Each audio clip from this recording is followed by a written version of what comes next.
नमस्कार, NaukiNews.com में आपका स्वागत है। मैं हूं गिरिजेश वशिष्ठ। कुछ चीज़ें आपसे साझा करनी है, ख़ास तौर पर दिल से जुड़ी हुई चीज़ें। आजकल वैलेंटाइन वीक चल रहा है और ये दिल से जुड़ा हुआ सप्ताह है और इस दौरान दिल की बातें हो जाए तो अच्छा है।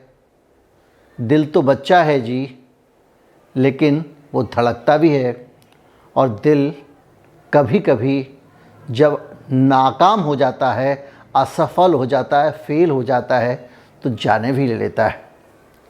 जब आपका दिल फेल होता है तो जान कैसे जाती है और क्यों कर बार बार और ज़्यादा जाने लोगों की जा रही हैं, ये जानना बहुत ज़रूरी है। और आज के दौर में, आज के माहौल में, आज की परिस्थितियों में और इन फ़िज़ाओं में ज़्यादा लोग क्यों दिल के दौरे से मरने लगे हैं, ये सोचने का विषय है। आप भी सोचिएगा। कुछ बातें साझा करूंगा, कुछ आंकड़े बताऊंगा, कुछ उदाहरण दूंगा। कहीं मत जाइए, चैनल को सब्सक्राइब कर लीजिए। सपोर्ट करने के लिए UPI ID है डिस्क्रिप्शन में और एक बारकोड स्क्रीन पर भी आपको मिलेगा, उसके ज़रिए आप भुगतान कर सकते हैं। मैं अभी आया।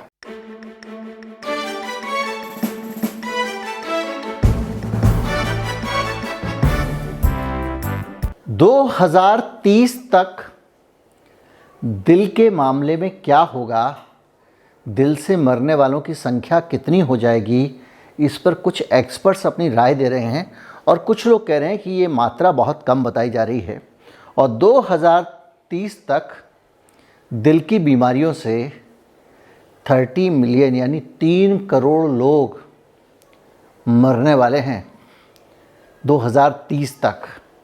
और इसमें ये जो 3 करोड़ लोगों की बात है, ये 2030 तक आज से मिलाकर नहीं, वो दौर आने तक दुनिया में एक साल में 30 करोड़ लोग मरने लगेंगे, ये अनुमान है एक्सपर्ट्स का। और एक अनुमान ये भी है कि भारत में लगातार दिल की बीमारियां लोगों को सता रही हैं और आज भी 25 लाख लोग दिल की बीमारियों से मर रहे हैं। लेकिन हाल के सालों में दिल की बीमारियों ने बड़ा परेशान किया है। कई सारी खबरें दिल को लेकर आपने सुनी होंगी, बहुत सारे उदाहरण हैं, इसलिए पढ़ के ही बताने पड़ेंगे। लेकिन मैं आपको उनकी खबरें भी बताऊंगा, इसलिए थोड़ा बाजू हो जाता हूं ताकि आपको साफ साफ दिखाई दे। बिग बॉस के विजेता, बेहद खूबसूरत स्टार और बेहद फिट, इस फिट वाले शब्द को याद रखिएगा।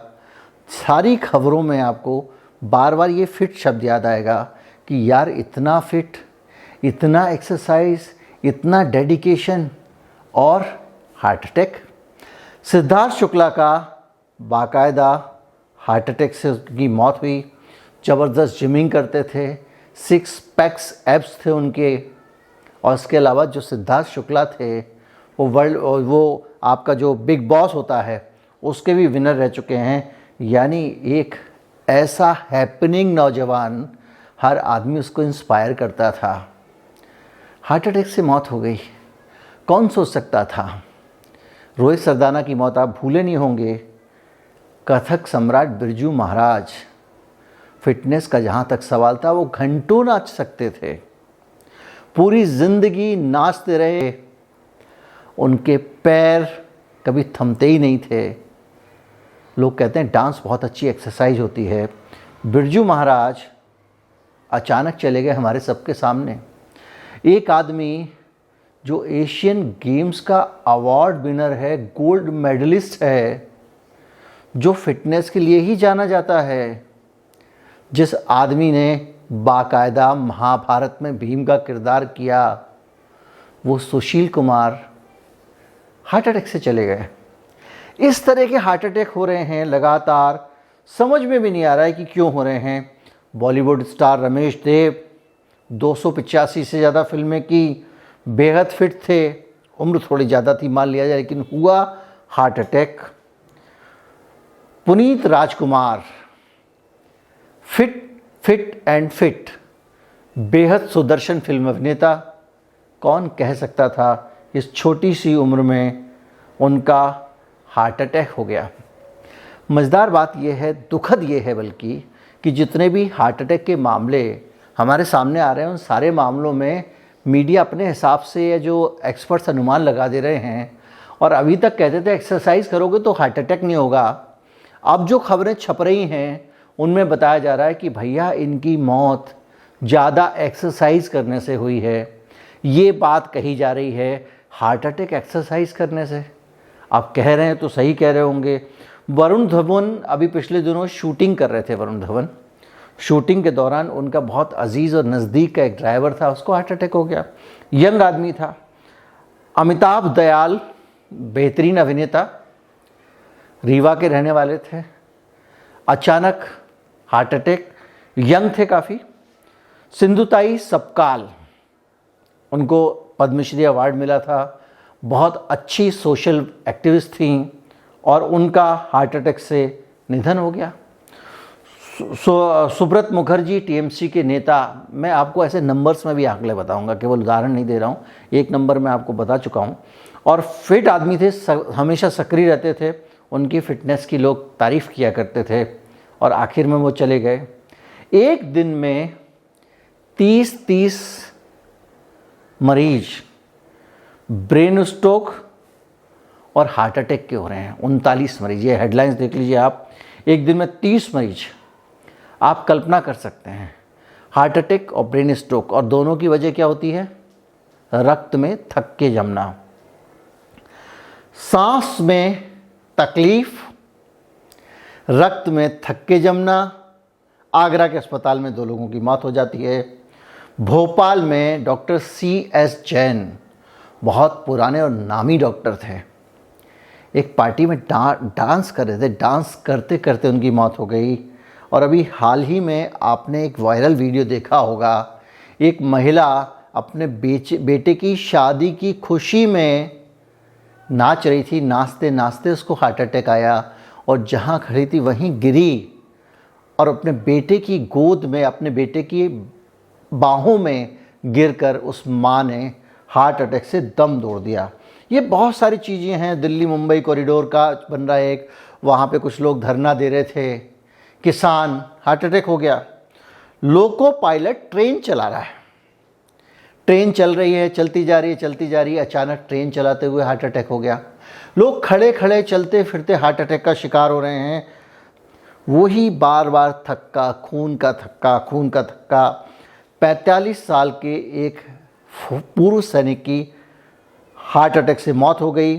श्री राम पूरा जीवन उन्होंने अपना जो है आर्मी में दिया, टैंक रेजिमेंट में थे और बाकायदा टैंक चलाया करते थे, और एक बेहद फिट आदमी फौजी, हार्ट अटैक से मौत।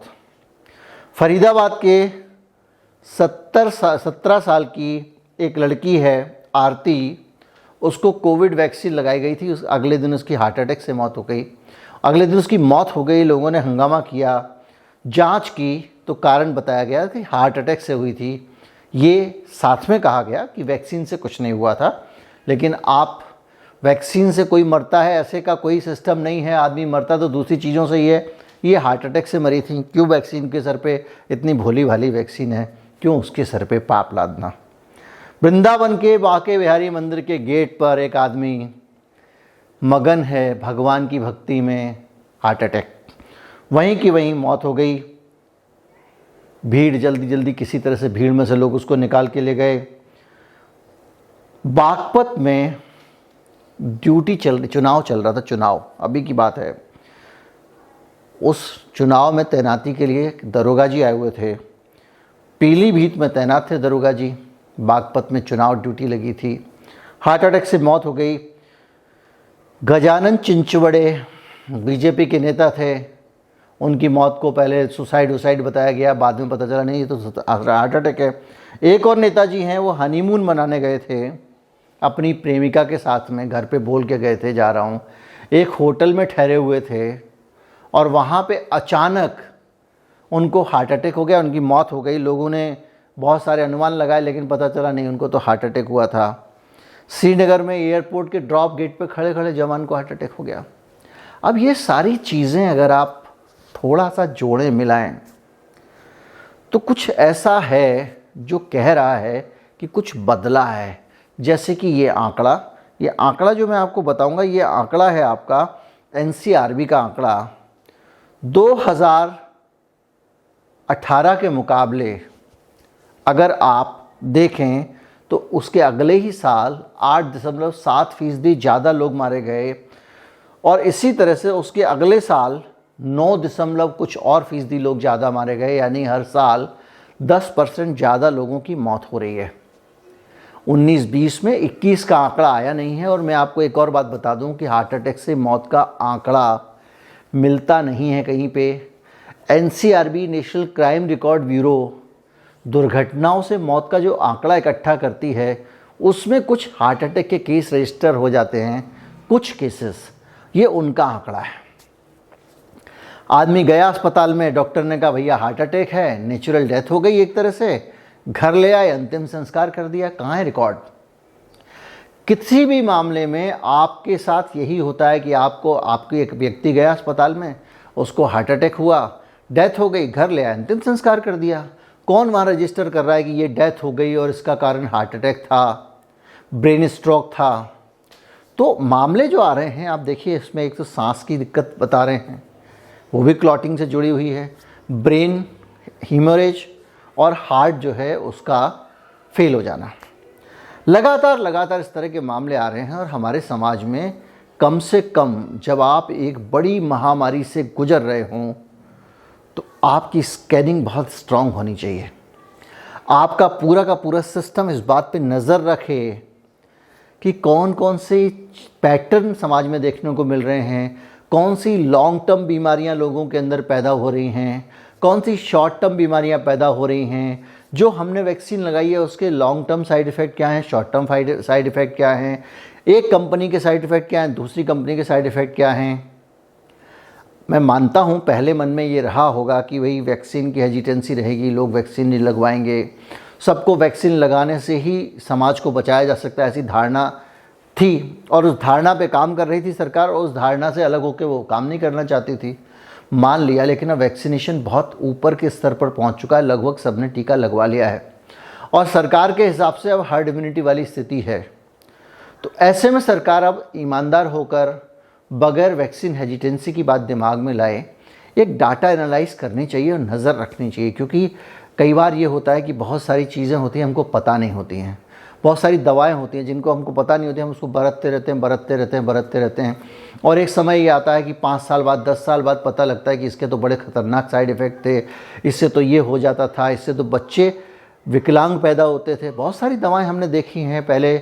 बहुत सारे लोग जो है वो कुछ दर्द के लिए कुछ दवाएं दी जाती थी और बाद में पता चला कि महिलाओं के जो बच्चे पैदा हो रहे हैं उनके होंठ ऊपर से इतना गायब होता था, फटा हुआ होंठ पे बच्चे पैदा होते थे। पता चला तो बाद में उस दवा को बंद कर दिया गया। तो इस तरह की दवाएं लगातार अलग अलग तरह की, हाँ वो उल्टी के लिए दवा दी जाती थी, गर्भावस्था में जो गर्भवती महिलाओं को उल्टी आती है उसको रोकने के लिए वो दवा दी जाती थी। तो इस तरह की बहुत सारी चीज़ें आती रहती हैं। तो अब मुझे लगता है कि सरकार को ये देखना चाहिए पैटर्न कि भाई हार्ट के केसेस ज़्यादा आ रहे हैं तो उनकी कहीं ना कहीं लिपिबद्ध करो, उसको देखो किस वजह से आ रहे हैं कि नहीं आ रहे हैं। जब तक आपको यही पता नहीं होगा आ रहे हैं कि नहीं आ रहे हैं, NCRB के आंकड़े थोड़ी पता लगाओगे आप कि अब हार्ट अटैक के केसेस बढ़े या नहीं बढ़े हैं। तो आप पहले केसेस आने दो, उसका पता लगेगा, उसके बाद में आप एनालिसिस करोगे। तो सरकार को ये ध्यान रखना है कि किसी भी हालत में अगर वो देश के लोगों का भला चाहती है तो उसको चीज़ों की एक स्टडी करते रहना चाहिए और पैटर्न देखना चाहिए कि समाज में क्या बदलाव आ रहे हैं। दिल की बीमारियां बढ़ रही हैं, किडनी की बढ़ रही हैं, लिवर की बढ़ रही हैं, क्यों बढ़ रही हैं? कहीं कोई मार्केट में नया प्रोडक्ट तो नहीं आ गया जिस प्रोडक्ट के चलन के कारण लोग बीमार हो रहे हैं और पता नहीं चल रहा हो। ये एक सतत प्रक्रिया है। हम लगातार वेस्ट को देख के सीख के अपना जीवन नहीं चला सकते। समाज को और देश को हमेशा आंखें खुली रखनी चाहिए। उम्मीद करता हूँ वीडियो आपको अच्छा लगा होगा। मैं इस वीडियो में इन दिल की बीमारियों के लिए किसी भी कारण को अपनी तरफ से ना तो बताना चाहता हूँ ना मैं मानता हूँ, क्योंकि मैं एक्सपर्ट नहीं हूँ। लेकिन मैं ये ज़रूर कहूँगा कि इसका अध्ययन होना चाहिए। नमस्कार, जय हिंद।